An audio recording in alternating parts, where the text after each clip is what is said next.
Welcome to the Jeff Knows Inc. Entrepreneurial Show with your host, Jeff Lopes.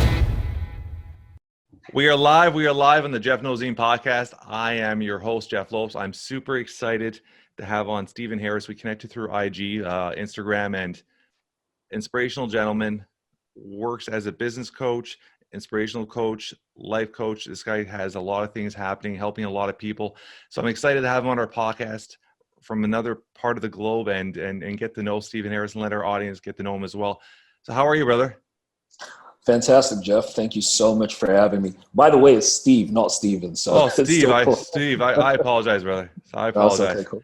Totally cool to be here. Totally stoked to be here. Loving your background, by the way. I know they can't see it, but I'm we do a YouTube video as well with this. Oh, even better. Yeah. Perfect. So I always start off our podcast by letting our audience get to know what you're currently doing and what stage of life you are. Then we let the conversation flow. So Steve, where are you right now? Like, what are you currently doing and what part of your life are you at stage-wise? First off, I'm in Nigeria. That's somewhere in Africa. Most people probably never heard about it, but we've got some great football, some really great things happening going for us. But like you mentioned, I'm a life and business strategist. And for the last, I dare say maybe 15 years, I've dedicated my life to just helping entrepreneurs, start and scale their businesses. Even though I have clientele from across the world, I'm primarily focused on the Nigerian economy because Nigerians are hustlers. We're natural born entrepreneurs. You know what I mean? Yeah. We're always looking for opportunity to see how we can make a difference. We're really hardworking people, despite what some media might think, but we're really hardworking, amazing people. So a lot of us are playing it by ear. You know what I mean? We just have this great idea. We're just playing it by ear.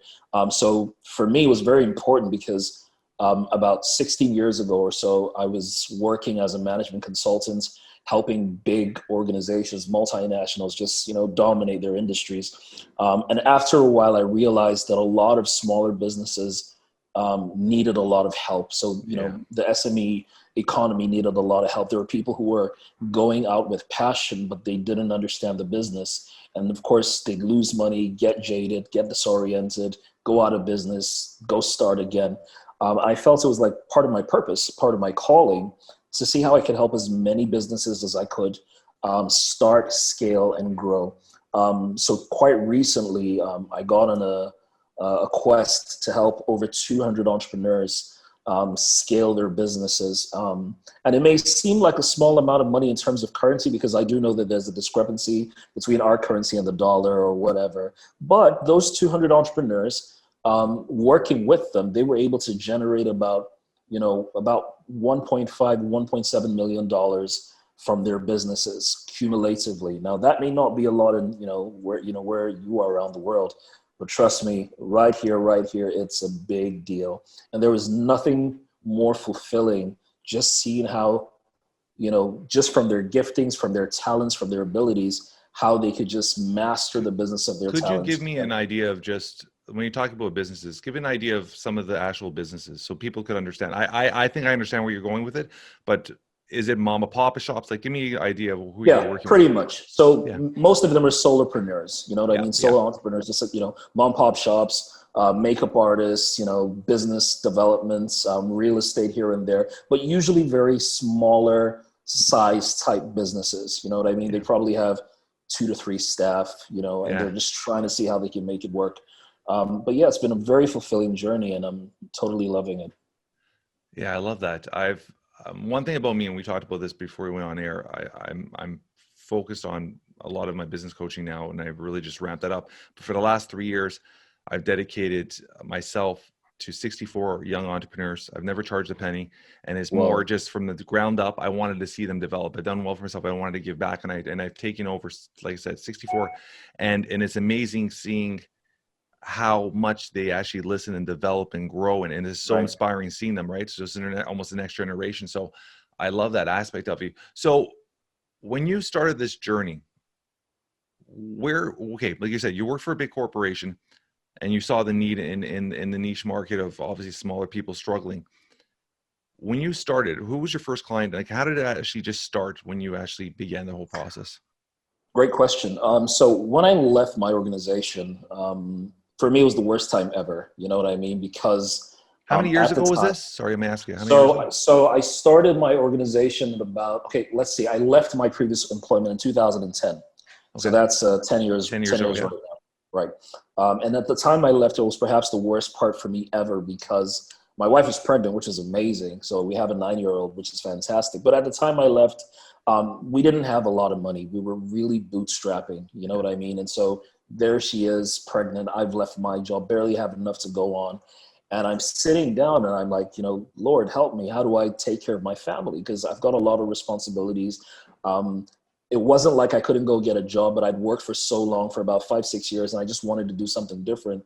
And so for me, to be honest, I literally sat down and became very introspective and asked the question, what do I carry? What are my gifts? What are my talents? What are my abilities? Because I do recognize that everyone's got something. You got something that can work for you. You've just got to be able to find the business out of it.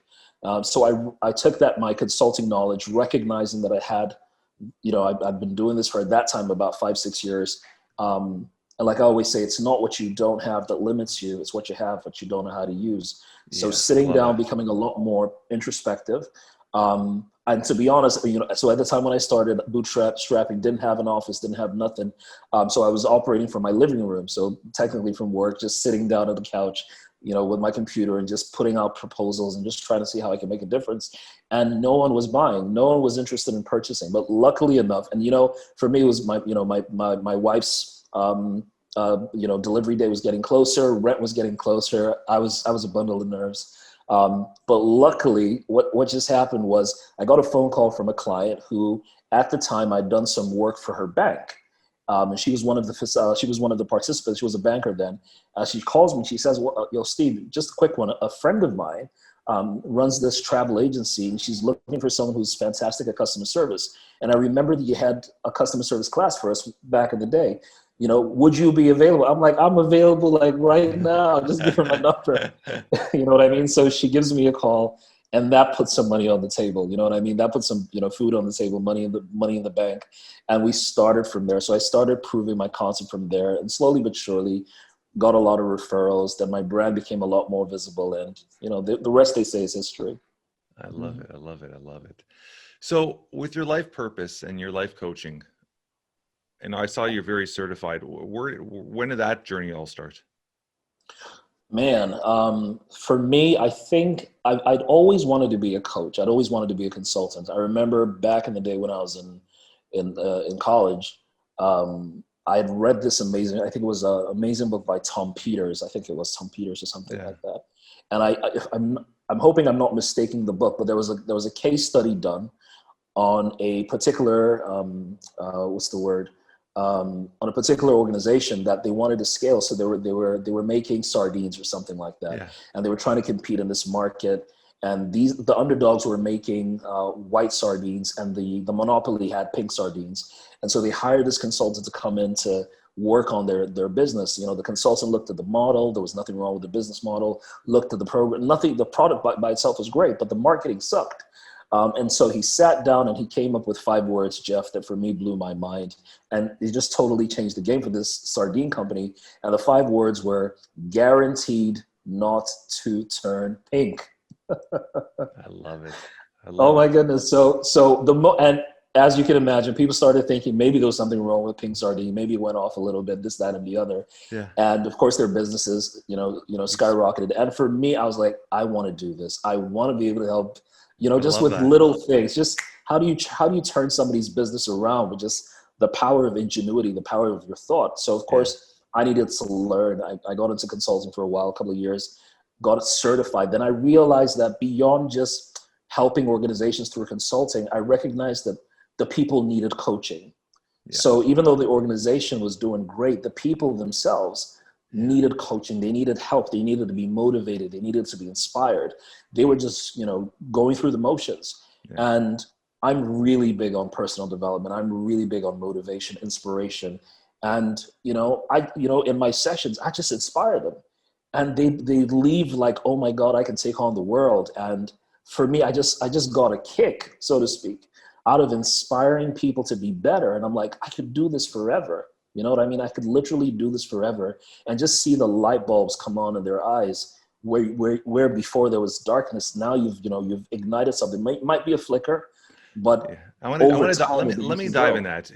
Tell me. Because with a lot of individuals, and I see that, and I think a lot of coaches see that, I mean, as a coach, you're a natural entrepreneur. That's obvious. And you could see, I always say with the natural entrepreneurs, they have that extra drive, that extra gear, that extra work ethic. When you're dealing with going to a bigger company, you're dealing with employees, you're trying to motivate them, stuff like that. When you leave that door, that flicker changes a lot of times, right? It becomes a routine. Like everybody's life is very routine, and they build these routines and these habits are very hard to break. Right. How do you find ways of breaking it over the long haul? That's a really good question, and I think that's where the power of coaching comes in. And to be honest, you can't help somebody who's hell bent on drowning. I don't know if you know what I mean. Yeah, 100%. Someone, in order for someone to get help, they've got to come to that place where they recognize, I need a bit of help. I need to be able to take this forward. So yes, motivation is great. It gets you started, but coaching is what keeps the habits going. Yeah. And it literally changes behavior. Yeah. So I recognize that, and this is why it's such a great question, because initially while I was motivating them and they were getting pumped, and like you said, after the event, after the program, life sets in, their habits kick in, and then they go back to autopilot.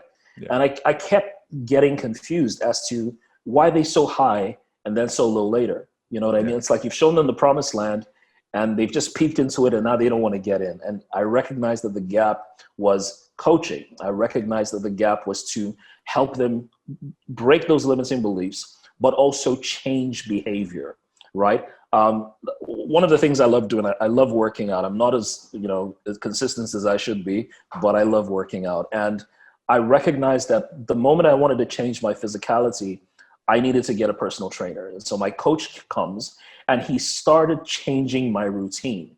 So he took away my ability to make excuses through sanctions and consequence management, right? So each time I didn't show up, I would have to pay him for not showing up. Accountability. Right? And I was, accountability, absolutely. So I was like, come on, man, I can't keep paying this guy just to get my own body in shape. It's either you ship up or you ship out. And that was so important. So what I started doing was incorporating that accountability into my coaching, where we build the frameworks for you to succeed, but we make it incredibly difficult for you to fail.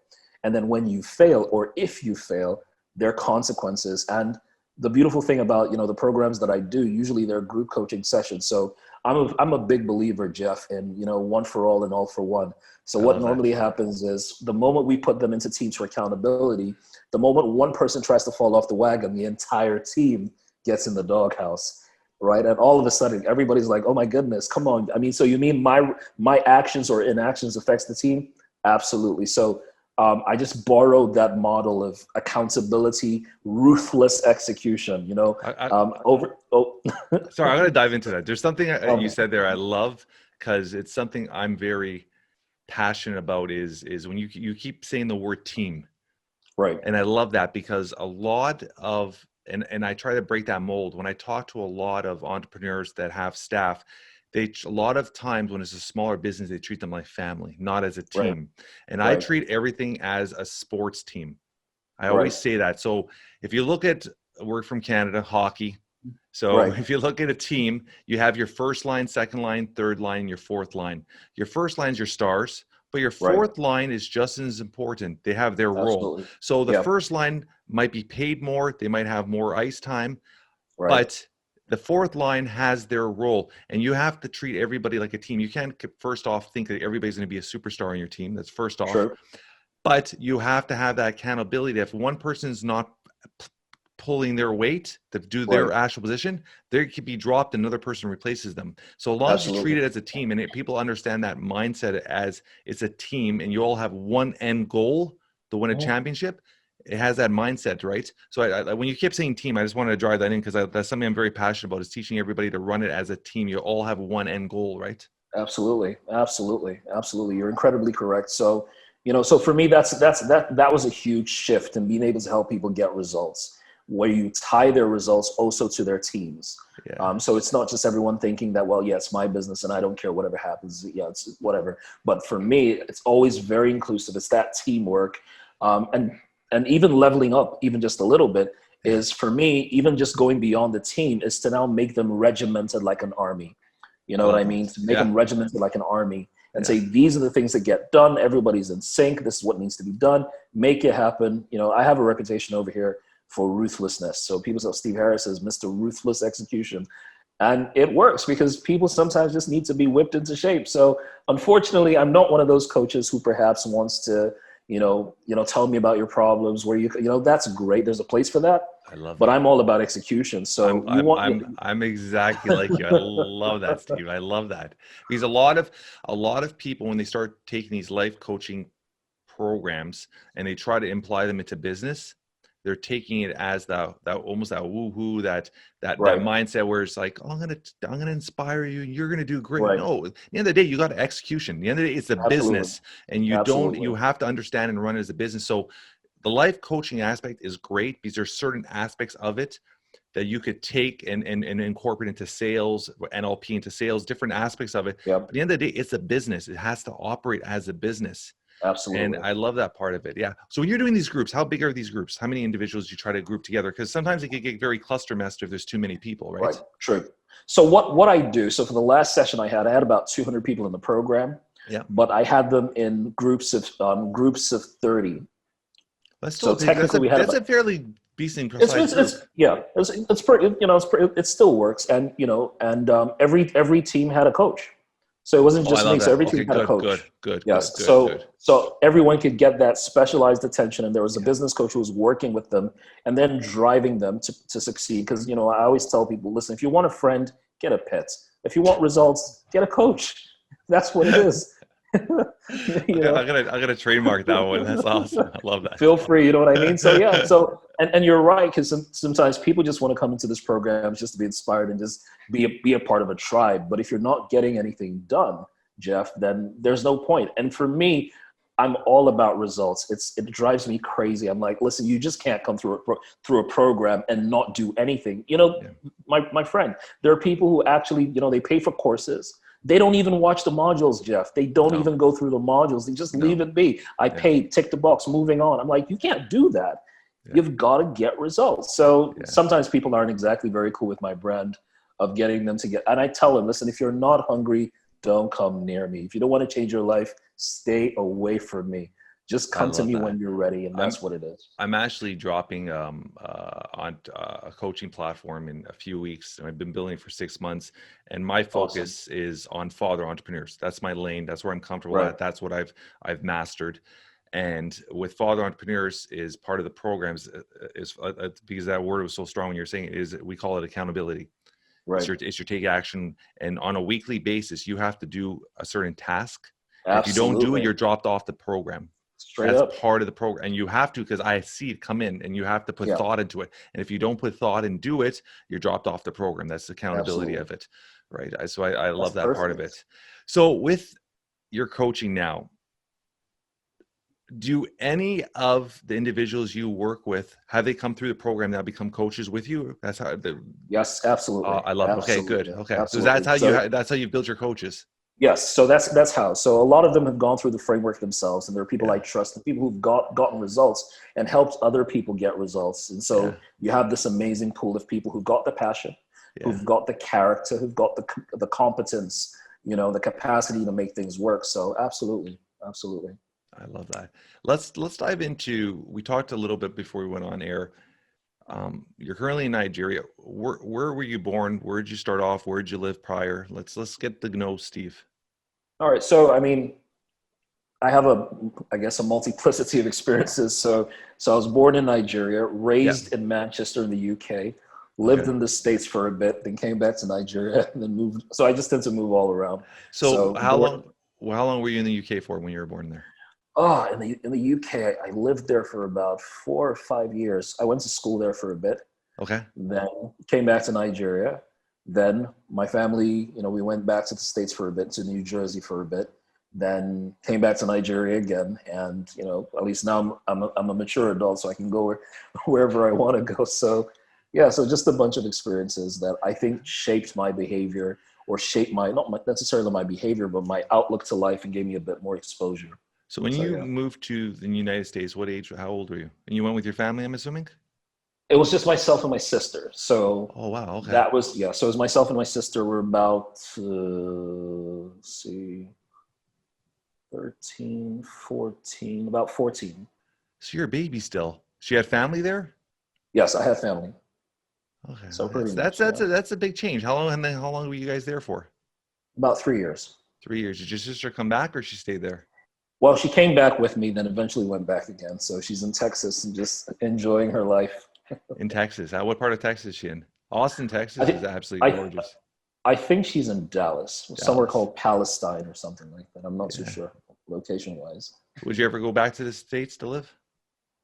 Yes, definitely. I think so.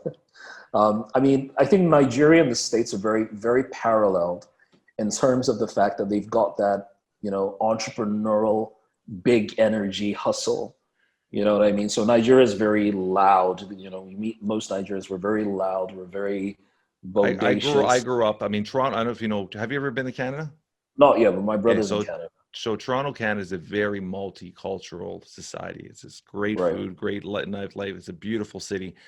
And like I grew up with a ton of Nigerian gentlemen, right? Amazing. So awesome. it was so it was very multicultural. Like at high school I went to, it was like you had your Oriental, you had your Hispanic, you had your Europeans, you had, like, we had such a mix. So you're in this great pool of just learning everybody's culture. So I grew up, and every Nigerian gentleman I ever met, exactly what you say, they're all hustlers. They're always finding a way to make a buck. They're all hustlers, like natural, 100% natural entrepreneurs. Absolutely. Just ready to go. Always trying to find a way to, it was, we laugh about it because my best friend from my best man at my wedding, my best friend's Jamaican. And we grew up, it was me, Jules, and another gentleman. We grew up when we were younger with a Nigerian gentleman, and he was just the biggest. We lost contact over years, but he was this guy could hustle anything. If he wanted something, he would find a way to get it. It was incredible. Absolutely. So I love that part of it. So it's that insane work ethic we have. Yeah. It's just drive, right? So, and that's that natural entrepreneurs. Like you can't teach that. And I think you could inspire somebody to, like you said, we could get there and motivate somebody. You could put the tools in somebody's hands and teach them A to Z. This is how you're going to build this business. But if you don't have that work ethic, if you don't have that mindset where nobody tells me to get up at 4:30 every morning, I do it because I know it's going to allow me to be home at 3:00 to spend time with my kids. So it's having that mindset and that work ethic. If you could build it and drive it, it just happens. Do you believe that this is a question I guess everybody struggles with. Do you believe being an entrepreneur is a natural thing or something that can be taught? I think it's a bit of both. I think it's a bit of both. I think, yes, there are natural born entrepreneurs. And I do think that there are people who get thrown into the murky waters of entrepreneurship and they have to either sink or swim. And they just pick up the skills pretty much quickly. So I do think it's a bit of both. While I would say, let me see, would I even consider myself? I'd say I was always a natural entrepreneur, but I was more strategic as opposed to. So you learned the skills before. Yeah. So I learned. Yes. Yeah, exactly. Which is smart. Everything I was. Yeah. So everything I was doing when I was working in the organization was more from the entrepreneurial perspective. Yeah. And I kept looking at it and saying, okay, this is great. Okay. Because one of the things, Jeff, that I tell people, especially, over here in Nigeria, because, there's that big buzz about people saying, fire your boss, quit your job, start your thing, do your thing. And I'm like, yeah, I get it. Right. I get it. But you're not going to be Superman. You don't become Superman when you literally leave your job. You've got to learn the business. And I tell people that, the problem with that, the reason why a lot of employees suck at entrepreneurship is they were so great at the job, they didn't learn the business. And that's two different things. They're so great at the job, they didn't learn the business. So let's say somebody was a customer service representative and she was doing that job really good. She knew how to smile. She had a great attitude, the whole 9 yards. But when it came to the business, she didn't understand how to recruit, how to hire, how to fire, how to market, how to advertise, how to pay taxes. She didn't know any of those things. So she came out of the business armed with skills that were only amazing for a job, but totally flunked at the business. And I'm gonna give you an example. I had a guest on the other day that it hasn't aired the full episode yet. It'll air in January and his name's Dr. Bill Dorfman. Okay. There's a reality show on TV called Extreme Makeover. He was the star of this reality show. He is like Hollywood's dentist for Oprah Winfrey, dentist for the Clintons. Like this guy's got a 1.5 million followers. Like he is the guru of dentists, cosmetic dentistry. And we had him on the podcast, and I loved hearing his story, where when he graduated school as a dentist, he had the opportunity to open up his own firm and his own practice. And what he did was, before he opened his own practice, he figured out, okay, I want to be in Hollywood. This is what I want to do. And he found the 5 most successful dentists, and he called them all up and he says, listen, he goes, I want to work for you for free. He goes, I'll dedicate 3 months of my life. And he goes, I worked, and he goes, I shadowed them for 3 months each. And he goes, as I shadowed them, he goes, I learned how they greeted guests, how the reception greeted guests, how they took money when they were done. How it's not just the dentistry. He goes, I learned every aspect of the business, why they're located on that street, which phone calls they took. He goes, I had studied everything, and then I went to the next one, studied everything. When I was ready to start my own practice, he goes, I knew every skill. I knew every single skill. And he goes, a real entrepreneur never builds his own wheel kind of thing. It's that whole saying where you look at somebody that's been very successful at the field that you want to get into, and you take certain parts of what they've done and apply it to yourself and build your own self, right? So I love that part when he goes, I did that. And then he goes, once I got to that point, he goes, I realized for me to get to another level, he goes, I had to get a certain amount of publicity. So he goes, the first thing I did was hire a publicist. He goes, which dentist hires a publicist? So he hired a publicist. And then he goes, I learned very quickly. He goes, I fire my publicist every year. I go, why would you fire your publicist? He goes, after 1 year, he goes, I've sucked all their contacts. He goes, I start with a new publicist. And he's taught that mindset is incredible. That's strategic. That's amazing. But it's having that mindset. And he goes, if you could actually have people to understand that, and like you said, it's okay working for somebody if you're going to be able to suck and take in all their knowledge and be able to learn from it. It's life lessons, right? It's life lessons. So I'm assuming, have you ever had a mentor yourself? Oh, absolutely. Absolutely. Let's talk about that. So I've got some amazing mentors, and chief of them is a gentleman over here in Nigeria. His name is Fela Durotoye. He is an incredible entrepreneur. He technically is Nigeria. He's unarguably, I dare say, Nigeria's best motivational speaker, and arguably Nigeria's most successful business coach, right? Seriously. And I absolutely. So I absolutely got the privilege of working with him from 2005 till about 2010. How did you meet him? Where did you meet him? Amazing. I met him at church, which is oddly enough. I met him at church because at the time I met him, Jeff, I was in all shades of trouble, man. I was in all shades of trouble. I was in a really dark place in my life. I had dropped out of school twice. I had a bunch of issues with my professors, and I got kicked out of school. So I was in that place where I was this really angry young man who felt like he had a lot of capacity, but no one was going to be willing to give him a chance.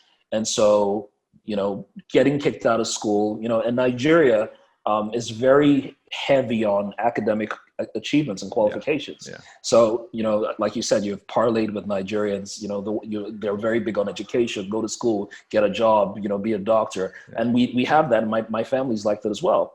And so getting kicked out of school, not once, but twice, that puts you in a class all by yourself. Yeah. So of course, I lost my self-esteem. I was really, really depressed. I was suicidal at the time. Wow. And I went to church. I had just gotten a job as an intern because I really couldn't get a real job. So no one was going to hire me because I didn't have any qualifications. So I got a job volunteering. I later became an intern. And I realized when I was going home from work that day, I didn't have enough money to get home. And so I kind of figured that, maybe the midpoint between my house and, work is church. So I remember that there was a friend of mine at church who lived within my area, and I was hoping I could hitch a ride with him so that, I could, we could split the fare. And so I go to church that day. I'm not interested in having a relationship with God. Me and God, as far as I was concerned, God had screwed me over and I wasn't interested. So I go to church just to wait for the service to be over so I can hitch a ride home. And this gentleman walks in. And, I remember that day my pastor had asked me to be his protocol officer, for the day, his assistant for the day. And I really wasn't in the mood. And, fella could tell that I was not in the mood. So he was like, listen, kid, go sit down, have a good time in the service. Just don't worry about it. I was like, I like you. I'm gone. So I went, I got to just go sit down. So this time you had no idea who he was. I had no idea. No idea who he was. And so in the middle of the service, I'm listening to this guy, and all of a sudden I started feeling something I hadn't felt for years. I started feeling hope, because he was very inspirational. I started feeling, okay, my life is bad, but it's not bad enough for me to want to kill myself. And based on what this guy is saying and, about God and about my life, then I guess it's not that bad after all. So I go to meet him later to, thank him for the opportunity. And he and I just struck up a conversation. And in about 6 months, I started volunteering at his organization. Now, Jeff, trust me when I tell you, my parents were not a fan of this idea because, as you know, well, over here in Nigeria, I don't know about there in Canada, but most volunteers don't get paid. You know what I mean? Even here, it's the same thing. Yeah, of course. Yeah. Exactly. So I was literally going to his office, which was miles away from my home. It wasn't convenient at all. And my parents thought I was crazy because I left this other job where I was at least an intern, getting paid a little paycheck.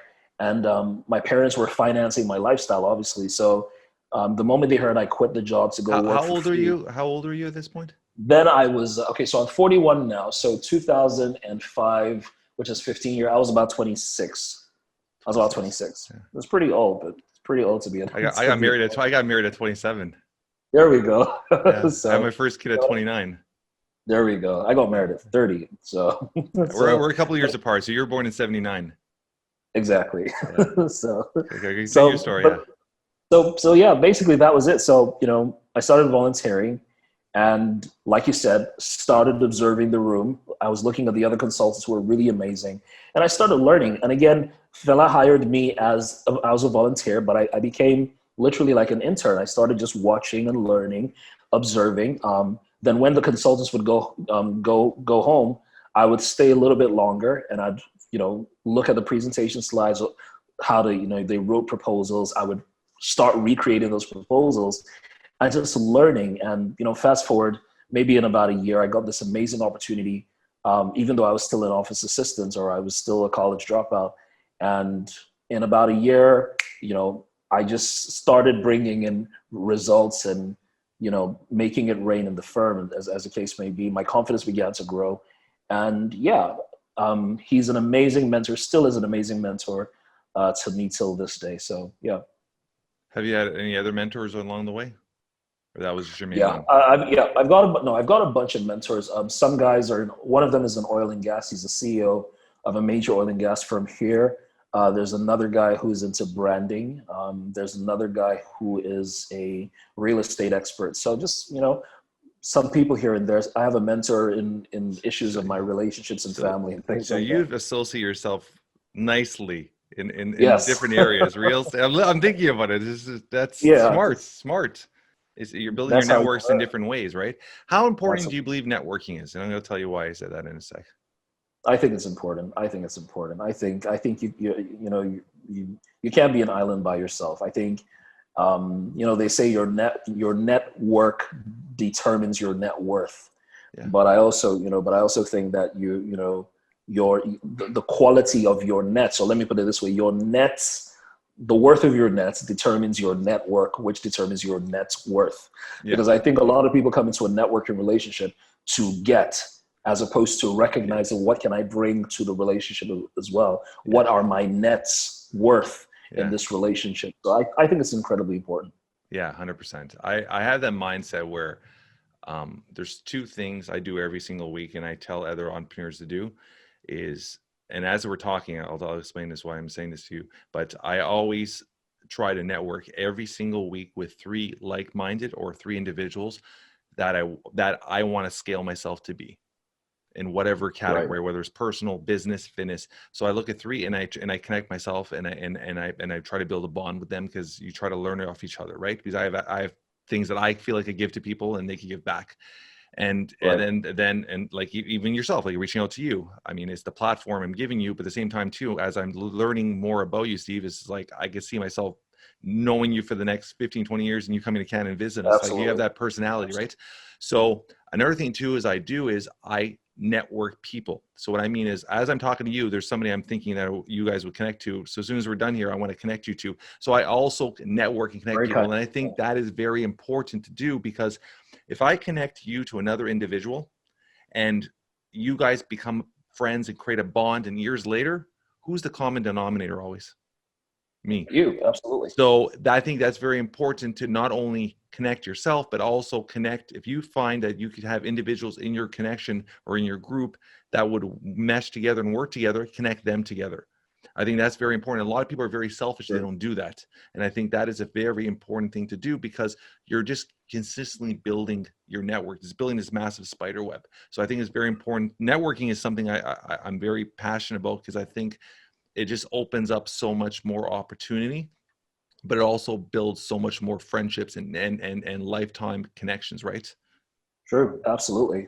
Well said. I couldn't have said it better myself. Absolutely. So fitness, let's get back into that. You get a little smile. Where do you put that on a scale of importance in your life? If you were to look at family, business, fitness, like, where would you put that on a scale? And I always say that because I have something I want to talk to you about as well. Well, for me, I think family is the most important for me. Okay. Definitely, no doubt about it. That is the most important thing for me. Being not just having a good name, so to speak, but also creating the right quality memories for my family. I'm trying my best to be the greatest husband to my wife and the greatest dad to my kids. So for me, that's incredibly important. Next for me, I think in this scale would be business.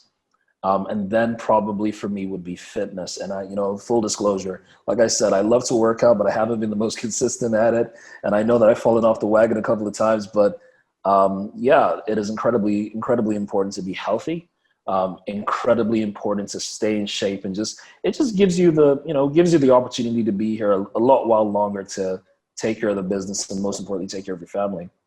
Okay, I'm gonna throw this back at your face, because I want you to think of something. I have always, originally, I would say 12 years ago, business was my priority, and then family, and then Right. fitness, and then it became family, business, fitness, just like you. Right.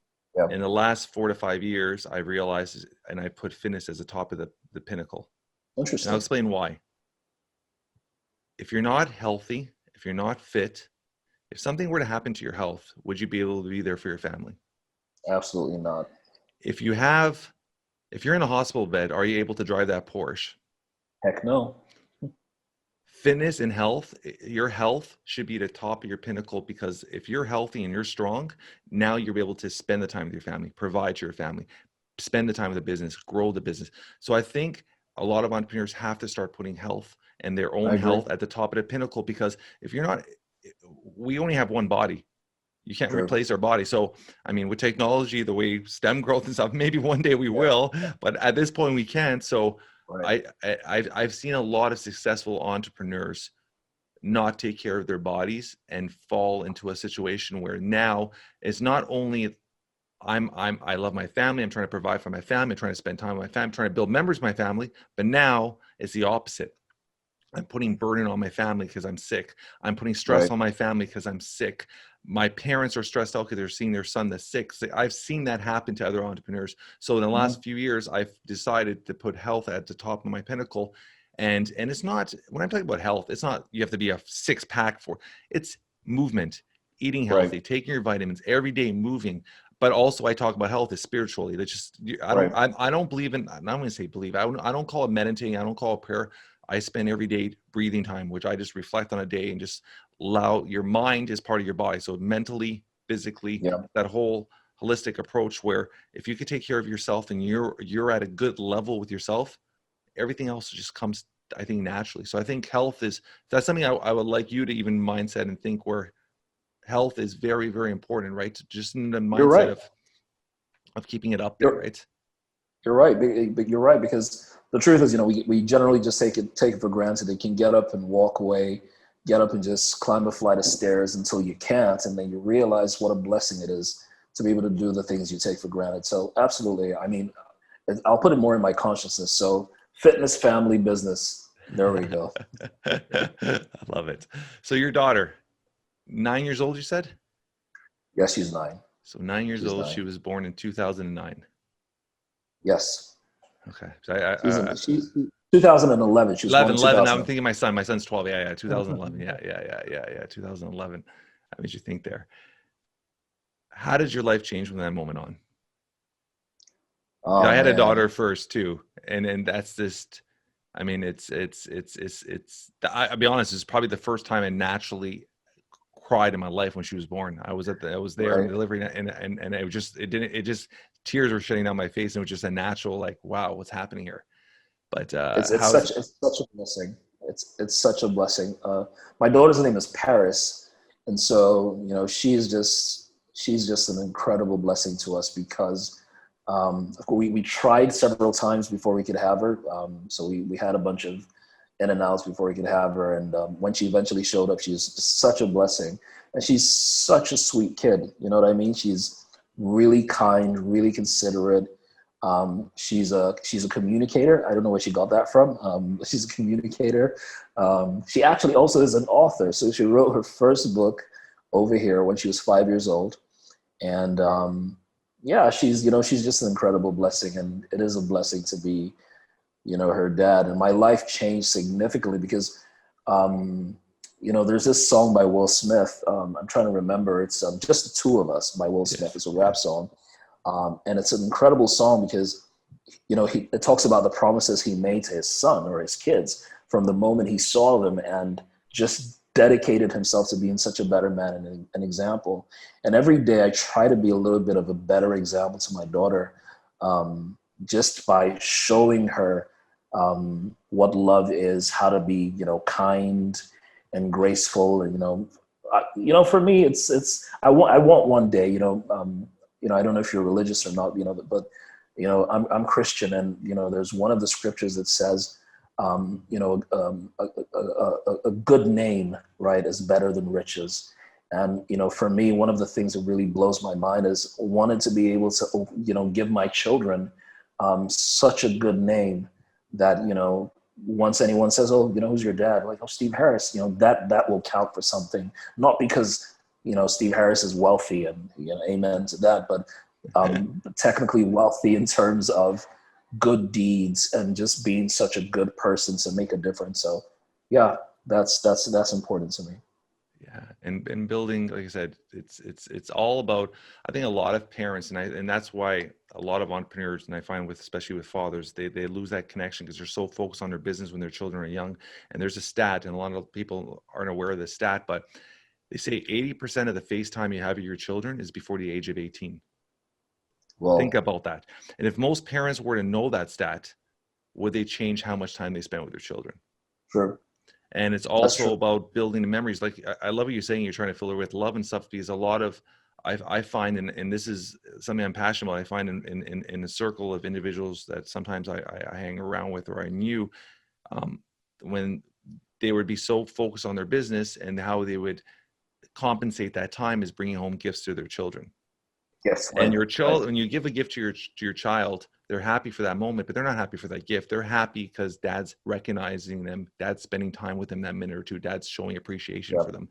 So what I've done, and I've done over the last few years is, quite a few years now, is when my daughter or my son complete or do something special, or they get an A in school, or they graduate something, or they do well in my daughter at her dance recital, I don't reward them with a present. I reward them with time. So what I do with them is I'll actually pull my daughter out of school and say, come on, Sierra, her name's Sierra. And I'll say, Sierra, let's go. We're going to go spend the day. I'll pull her out of school and go do her nails, go have lunch with her, spend time. Those memories are something that she'll remember 10, 20, 30 years from now. Not that present that a year from now she'll forget about, or 10 minutes later she'll put aside, right? So building those memories are very important. Do you take a lot of photos? I do. I actually do. I mean, let me just quickly even backtrack with even what you just said, because that's such a powerful thing. For me, it was so important when my daughter came into my life, that I actually moved my life around to accommodate her and my family. So I work from home, you know what I mean? I used to have a fancy office, blah, blah, blah, but I wanted to see my kids grow up. You know what I mean? So any moment from now, it's very possible my daughter would walk in here, kiss me on the forehead, you know, and probably sit and play. I wanted those memories. I didn't want to be that dad who she would see on television or read about in the papers who's saving the world. But she just doesn't know. She just knows about him, but she doesn't know who he is. And so for me, that was so important to just build my life around my family where, you know, just like you said, I want to see them grow up. I want to spend time. I want to be able to, you know, have conversations with my wife. I want my daughter to be able to walk in when I'm having a major conference and I'm not shooing her away. I'm like, yeah, you can come, you know, so that's just what it is. So for me, like you said, those memories are so important. So that, you know, we can create them. And yes, I do take some photos. Do you realize that we'll go to photos, but do you realize as you're talking, you're naturally saying something that I preach all the time, and it's something I want to talk about quickly, is success is measured by freedom. That your success has allowed absolutely. you to have the freedom. Success is not measured by wealth. Sure. I drive a Jeep Wrangler. I could drive a lot more expensive car. It's nothing to do with that. It's be able to. I drive a Jeep Wrangler because it fits my lifestyle. I can throw my dog in it. Like, it's functional. So you have to understand that. And it's something where I did a post on recently about something, Steve.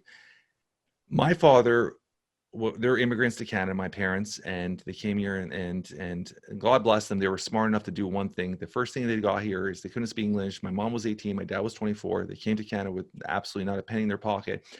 And the first thing they did was register themselves in college, into school. They finished their high school. They went to college and they got a trade. That trade my father got never ended up working because my mom got pregnant with my older sister. And at that time he needed income. So he went automatically, started working at Ford Motors, which is a factory. Right. Fast forward years later, he had me 6 years later. And one thing I never understood as a kid, and now as an adult, I could reflect back and see my father, which was amazing, understood that wealth was measured by freedom.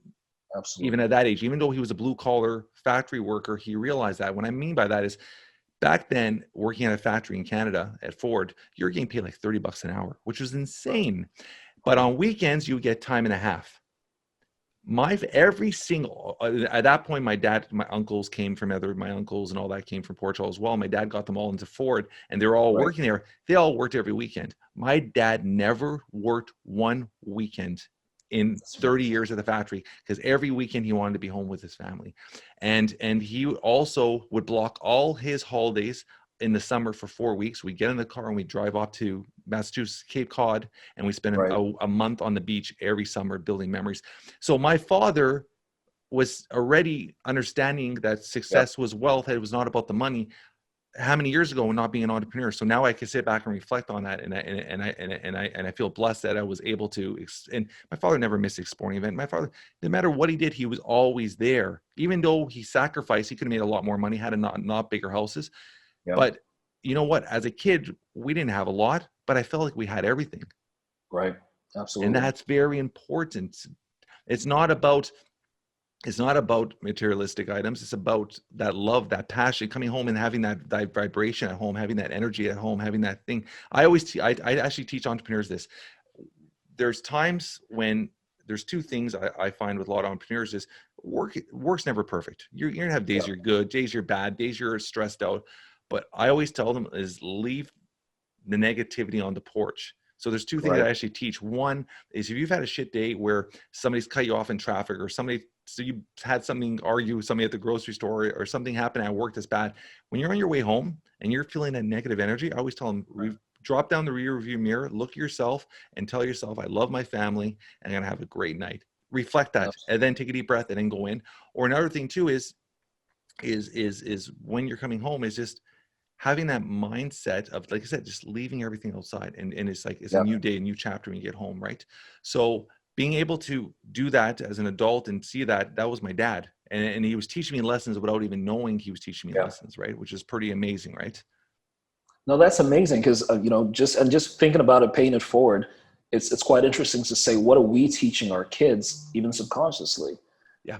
You know what I mean? And so, that could either be a scary concept or a really empowering one that just makes you become more intentional and deliberate, to create the right kind of frameworks that your kids will pick up. And one day they're going to be like, oh, that's what dad was trying to do. Absolutely. Absolutely, bro. Yeah, I love that.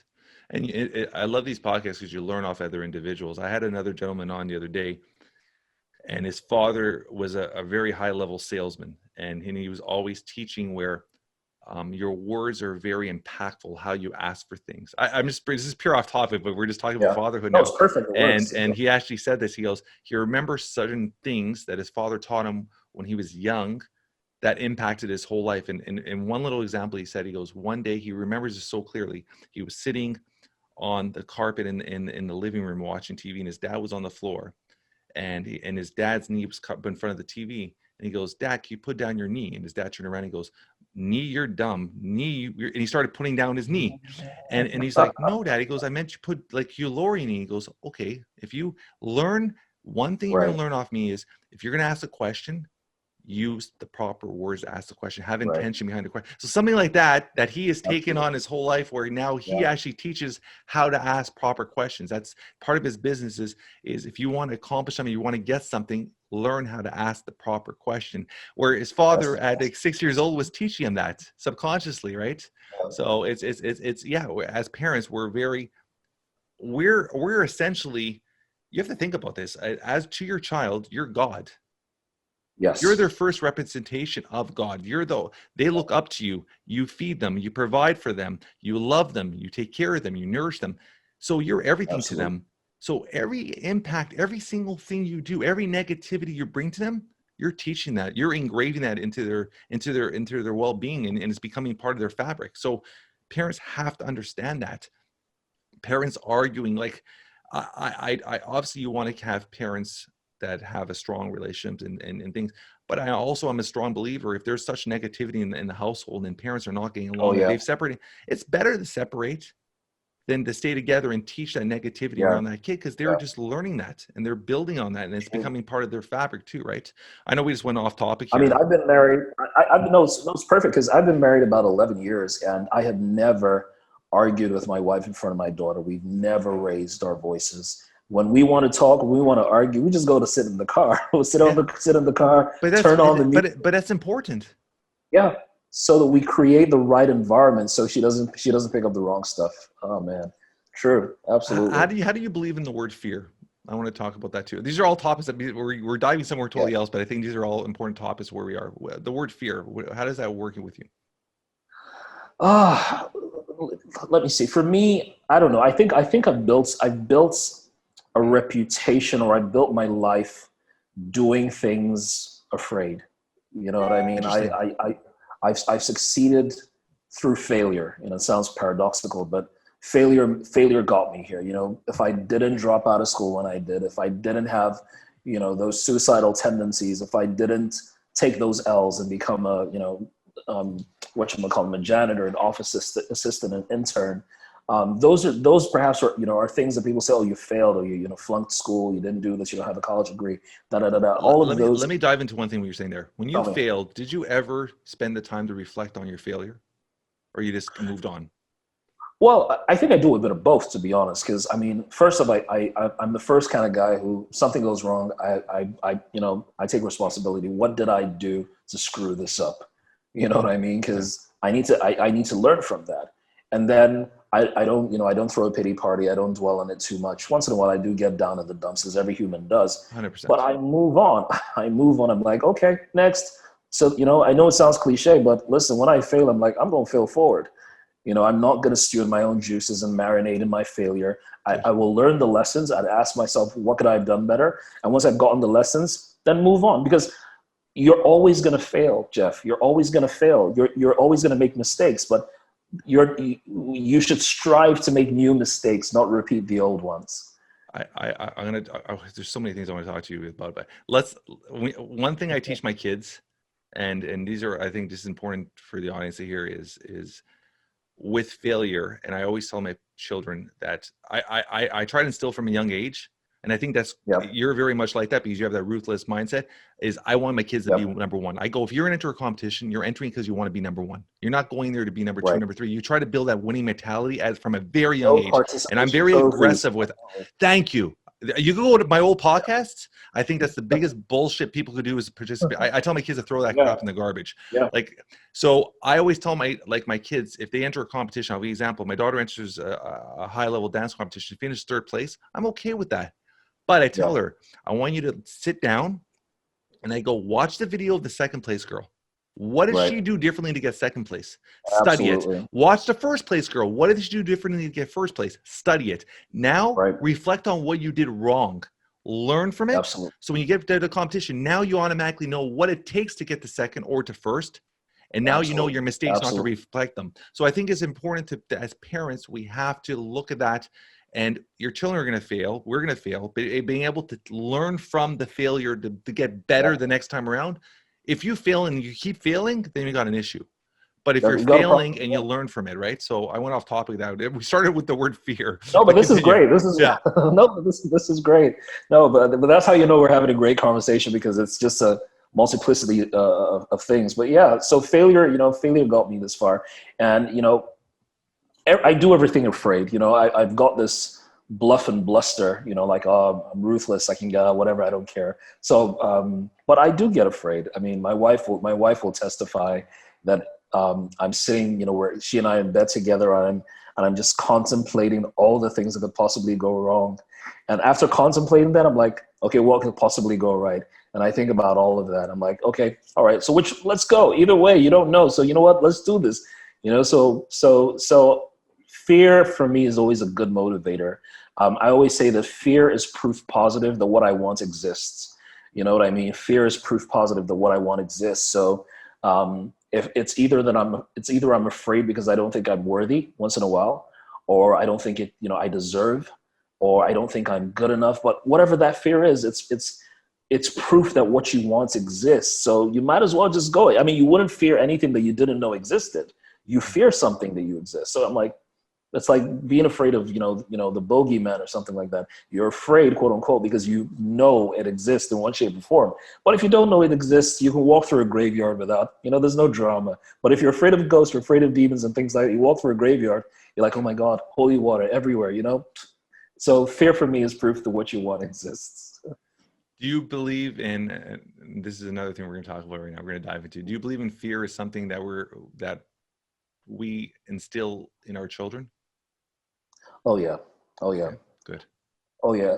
Especially when you said, don't do this, don't do that, don't. Exactly. Yeah. I had this conversation the other day, and it's something I'm actually passionate about teaching other parents, other fathers is you always hear that reflection or that memory in your mind of your mom or your dad saying, hey, don't touch the stove, you're going to burn your hand. Don't run down the stairs, you're going to fall. Yeah. And you're constantly building that. And then once you get into society, it's that fear of, oh my God, that person failed. I don't want to look like they fail. Yeah. So it's that constant, you're just growing and growing these fears where I think you're a little different. I think you're saying fear, but I don't think that's fear. I think that's more excitement because the venture, because a lot of those jitters, that's being alive. If you got butterflies and nerves, that's being alive. If you're going to a situation where you're going to step on stage or you're going to talk to somebody and you don't have a little bit of butterflies, what's going to happen today, you're not really living, because that means nothing to you. So you want to be living in a situation where you're constantly having those butterflies, because you're growing, you're developing. That's a great sign, right? So with my kids, one thing, and parents maybe take something from all of this, is once a month we find something that one of our kids is fearful with, and we do it as a family. We actually conquer it as a family, because there's nothing more enjoyable of like seeing your child conquer something and the excitement of like, I did it. And that self-belief over time starts building and building and building. As they get older, it just becomes butterflies. It's that excitement of doing something. It's not that fear. And I think you don't have fear. I think, like you said, it's that excitement of the unknown. And then once you do it, it's like, okay, and I think it's a natural entrepreneur as well, is like that once you accomplish it, it's like, okay, I've done it. Now let's get on. It's almost like I got to move on to the next thing kind of thing, which is so passionate, right? I don't usually spend time to even dwell on my successes as much as me neither. So done, moving on, let's go. Next. That's what. Yeah. where's the word belief? How strongly do you work on the word belief? I think I'm a walking belief system by myself. I'm the epitome of belief. I'm Christian, so one of my foundations is, it says I can do all things through Christ, and I believe it. I believe that, I can be anything. I can do anything. I believe that, I'm God. I'm the representation of God, and so there are no limits to what I want to achieve. It's just, for me, it's just, again, reconciling that humanity that says, either maybe it's a belief system in my mind that probably tells you you're not good enough, or maybe you're not so sure. But then there's the excitement, there's the thrill that comes to say, you know what, I'm going to prove this, whether it's right or wrong, I don't know, but I'm just going to do this, and I'm going to do this well. If I'm going to fail, I'm just going to fail. It's going to be the most epic fail in the world of epic fails, and let's just go out and do it well. So I'm a big believer in belief. And I think if you believe you can. You can. If you can't, then you can. But it all starts first in your mind. As humans, we have so much potential, and I think that word is taken away from a lot of us when we're younger, and right. it's that mindset of that fear of the unknown, the fear of failure, right? And that fear of failure crumbles you not to believe anymore. Yeah. And before we went on air, and I'm very open with my son. One thing I knew from day one with him, to get him to walk and get him to run and get him to do everything he's done, he's like a 12-year-old fitness kid's shredded to the bone, fitness fanatic. Right. And how to get him is I had to instill belief in him. And I knew that he was going to go to school and be wearing braces. Kids are going to look at him differently. He was going to be developed slower than most kids. Sorry, give me one sec. Why did that run off? He was developed slower than most kids. So that belief system was so valid. Absolutely. And one thing I did with both my kids, and I've actually documented, I've talked about it, is when they were younger, I got these signs made further outside their doors, these little wood signs, and it was hand painted saying, believe in yourself. And I put them outside their bedroom door. And every night when they go to bed, I would tell them to look up and say that and repeat that to themselves. Right. And building that, instilling them as a young kid, saying, hey, you could do it. You could do it. You could do it. You could do it. You're constantly in creating that belief system in them. So as they get older, it becomes part of their fabric, right? Absolutely. My daughter and I mean, since she was, I think from the moment she could talk, right? Yeah. I think maybe when she was 2, we started some affirmations for her every day. Yeah. Every day. So some sort of like little nursery rhyme type affirmations. Yeah. But it constantly reinforced the fact that she was blessed, constantly reinforced the fact that she was a genius, constantly reinforced the fact that she was smarter than the average bear. You know what I mean? And it was just the constant repetition. And till today, you know what I mean? So she says it. So, when we have conversations, so you can't do this. She says, but Dad, you said never say you can't. So it's now in her DNA, Jeff, you know what I mean? So I almost literally have to like rearrange my words, because she's been conditioned to have a counter argument to something that does not tie with what she believes. Okay, give me 1 second. I'm going to plug in the computer because the battery's going to die. 1 sec. And then. Sure.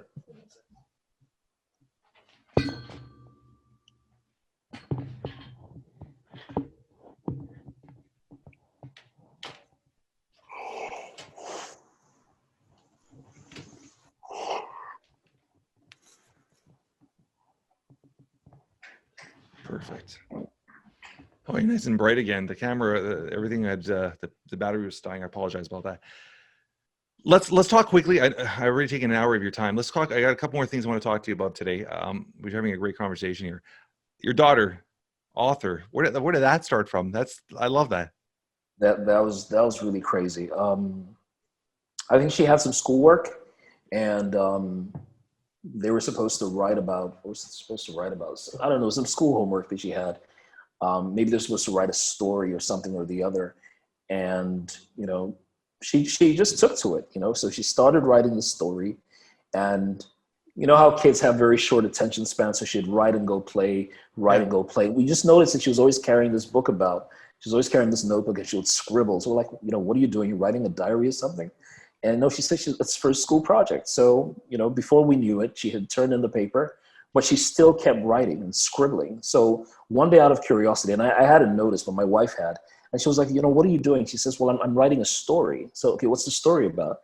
And I think she said it was something about the magic chicken and something or the other. I can't remember what it was. But here's the interesting thing, Jeff. So when people would come to the house, she would ask them, would you like me to read my story for you? I wrote a book. She'll say, I wrote a book and I'd like to read my story for you. And so she'd go bring her book, her little scribbles, and then she'd read the story to every guest that came over.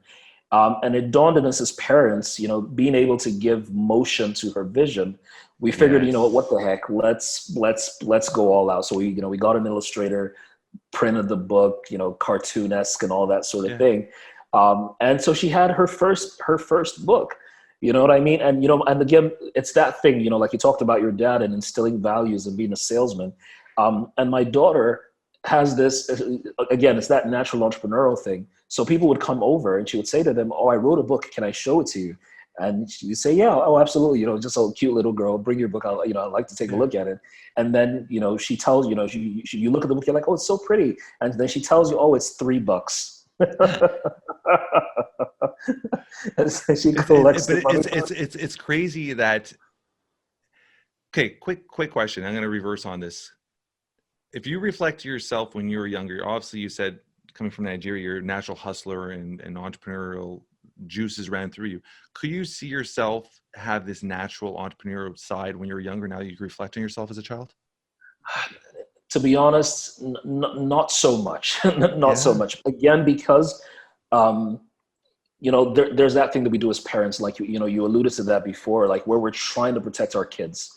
We're trying to protect them from disappointment. We're trying to protect them from this, that, and the other. So I lived a bit of a very sheltered youth, so to speak. So there are a lot of things that my parents didn't allow me to do that I decided to do when I got into, either high school or college. I'd say, heck it, I'm going to do it, but it's quite interesting that with my daughter, it's a little bit different that she's doing it. She's just getting it done. And we're like, okay, finished product. Give me. We'll make it into something else. Yeah. So she's giving us the raw materials. She's put in the work and then she gives it to us and then we make it more beautiful. So it's such a beautiful place to be. Yeah. And being able as a parent to notice that and water it and let it grow is pretty special. Oh, yeah. I think that's a very, very important thing to do. I agree. Cause I tell people that, birds don't go to flight school. You know what I mean? Fish don't take swimming lessons. No. There's something that everyone is wired to do that comes to them naturally. It's in their DNA. And your job as a parent is to find it, to water it, like you said, exactly. Expression. That I believe that. Exactly. And it's crazy you're saying that because my daughter, from a very young age, it was just this automatic hustle with her.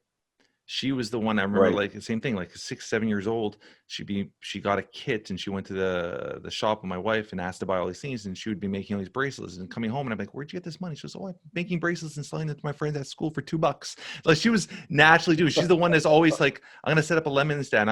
She's always constantly, even at 14 now, about a couple of weeks ago, she's on the weekend. She's all over the computer. I'm like, what are you doing, Sierra? And she's like, oh, I'm working down. I'm like, what do you mean you're working? She goes, I found this website. It's all legit. I checked it out. I showed mom. She goes, if I do this many surveys, I get this much money. So I think it was like 40 surveys, you get $5. She goes, so every weekend, if I do this many surveys, I'll come back with 50. Like she's had this all calculated, this hustle. And it's like most 14-year-olds don't do it. And one thing I've instilled in both my kids from a young age is fitness. We talked about that. Fitness is such an important thing because I believe if you're fit, you're healthy, you're going to be more confident going to school and all that stuff. So and especially with my son, fitness was a huge aspect of him.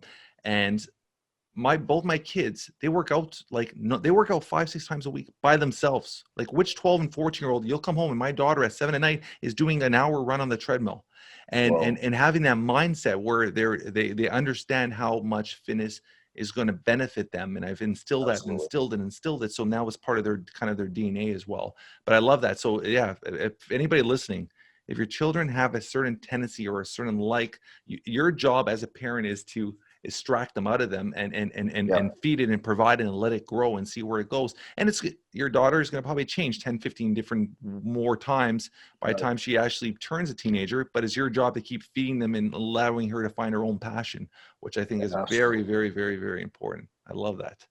I love that. So marriage, where'd you meet your wife? We're not, it's quite interesting. I met her first at, there was whatchamacallit. There was like a high school summer camp. Let's call it summer camp. Yeah. Summer camp, pretty much. That's where we first met many, many years ago. And the first time I saw her, of course, I was like, this girl is hot. You know what I mean?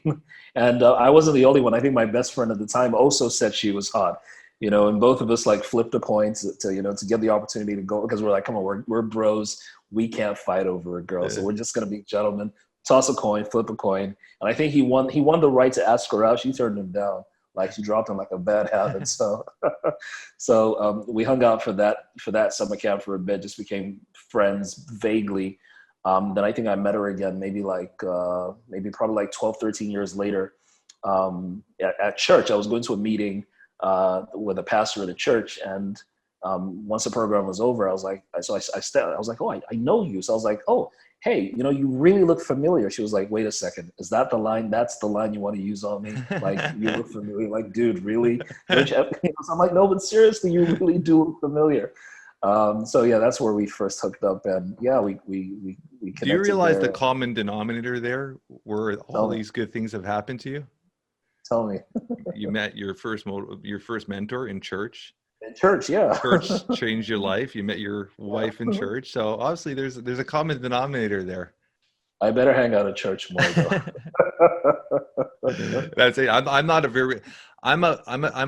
religious person. I wasn't brought up in a religious family, but I was brought up in a family where I believe in karma, I believe in purpose, and I believe in my mom instilled this into me from a very young age is everybody has a purpose in your life. And that was something she instilled from a young age, where she said, even if you walk down the street and you're having a bad day and somebody just smiles at you, and I think that's important, such an important thing, the smile, that could just change the rest of your day. And that person, for that 1 second, had a purpose in your day. Whether you meet somebody in a grocery store and you talk to them in line for 5 minutes, or you have someone in your life for 10 years and they all of a sudden you separate or disconnect, you don't feel sorry about that. You understand their purpose was there for that time, and those 10 years were special, and you move on from it. So understanding the importance of purpose, of what people have in your life, and understanding that impact, and understanding too, in a flip side, anybody that doesn't have a purpose in your life. What I mean is you're always going to surround yourself with negative people, even though you don't want to, and you have to dwindle that away. Even if they're family members, you don't have to cut them off, but you need to keep surrounding yourself around people that are going to bring your vibration up, make you more of a better person. That's all you want to do, is create yourself to be a better version of you every day, kind of thing, right? I agree. Well said. I agree. So there's two questions I always ask all our entrepreneurs at the end of our podcast, and one of them you actually answered earlier, but I'm going to re-ask you. If something were to happen to you today, how would you want to be remembered in a few words by your closest relatives or your family? And you actually answered this earlier, but I'm going to let you do it again. Well, I'm hoping they'd say that, you know, he made a difference. You know what I mean? No matter how small, he made a difference. You know, I tell people that your candle, you know, no matter how small you think the light in your candle is, it's bright enough to get somebody out of darkness. You know what I mean? But your candle, no matter how small, is bright enough to get somebody out of darkness. And for me, I'm hoping that, you know, whatever is written on my tombstone is, you know, he brought me out of darkness. He brought me out of darkness.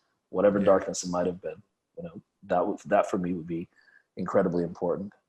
I love that. And the last question is, if you had a superpower, what would it be? Oh man, I love Superman, man. Trust me, Man of Steel all the way. I do. I'm telling you for real. I love the movies as well. Batman v Superman, Dawn of Justice, the whole 9 yards. Okay, good. I love that. But like, I'd really love to fly, to be honest. But I think, you know, I don't know if I could be a superhero. I'm a little torn. You know, I'm a little torn. Superman. I really like Superman, but I think while I like Superman, if I could be like Batman, because, I mean, I'd like to be Batman with Superman's powers, if you know what I mean. Because Batman has contingency plans. He knows how to execute. He doesn't have the whole, it's not black or white. He's a businessman. Exactly. He's a businessman. So I mean, it would be nice to make him invulnerable in flight too. But yes, I think I'd be Batman and Superman. I love it. I love it. Steve, is there anything you want to end off telling your audience? I just want to say thank you, Jeff. You and I just caught up on Instagram, and you just invited me, and that was so gracious of you. I mean, you didn't know me from Adam. You took a chance and you invited me to this podcast, and you shared a bit of yourself with me. Yeah. And vice versa. I mean, I got to know about your kids. I got to know about your fitness. Totally proud of the work you're doing. And I just want to say thank you, man. I don't know if you get many people who say thank you to you, because again, people like you go about doing good, not because of what you're going to get out of it. It's just because of who you are. And sometimes that can be taken for granted because people just expect things from you. And people like you usually never getting anything in return. But I want to say thank you for the opportunity, for the conversation, for the laughs, for even teaching me a bit better about family and my fitness. I'm once this podcast is done, I'm going to create some, very good memories with my daughter and my wife. But I want to say thank you, Jeff. I do appreciate it. One thing I'm gonna finish off with, and first off, thank you for saying that. It was very kind. When we talk about memories, one thing where I started dipping into when we never finished was we went off topic because we had such a great conversation today was photos. Remember I talked about photos? Yes, I remember you talked about that. Do you develop photos? No. Start doing that. No, you're gonna learn one more thing from me today. Tell me. Develop photos, because photos now everybody says, oh, they're on the cloud. I got them on my phone. When's the last time you sat with your family and flipped through your phone photos? Never. Me and my wife develop all our photos from every trip, every moment. We develop the photos and we put them in albums. And it's nothing more special than going up on a Sunday afternoon or whatever. And my kids are on the floor going through photos and laughing and joking and saying, oh, I remember that. There's nothing like the texture, the smell, the paper of a photo. I'll give you another example. Like I was telling somebody about this the other day on a podcast. My son, we went to see my dad, and we drove down to Toronto, and and my dad and my son. So he started talking to his, my son started talking to his grandfather, and he started talking about war. And then when my dad was in war, in the military. And my grandfather and my dad was like, okay, let me go upstairs. And he went and grabbed these old albums with these black and white photos in. And my son was so memorized because you could talk these memories, right? But visually seeing them is a different world. So now it's the DNA. Like you now have the visual, and being able to visually see it. My son was like, Tiago was, oh, Dad, I mean, Grandpa, could I have one? And he took a photo, and now he has it hung in his room, and it was just proudness and it's something special with that smell, that feel, going through and sitting down and going through these photos. So develop photos. I'm going to do that. That is a beautiful thought. And you're absolutely right. You are absolutely right. Because, like you said, you'll pass that down to generations. Your daughter one day will keep those photos and be able to show her kids. And it's just generation after generation of having those photos that, you know what, one day when we're not here, your daughter, my kids could show their kids, say, hey, this is what your grandpa looked like, or this is their great grand. It's being able to pass those images down. And on a phone, you lose your phone. Stuff happens. Data goes. Develop your photos. Whoa, that's deep.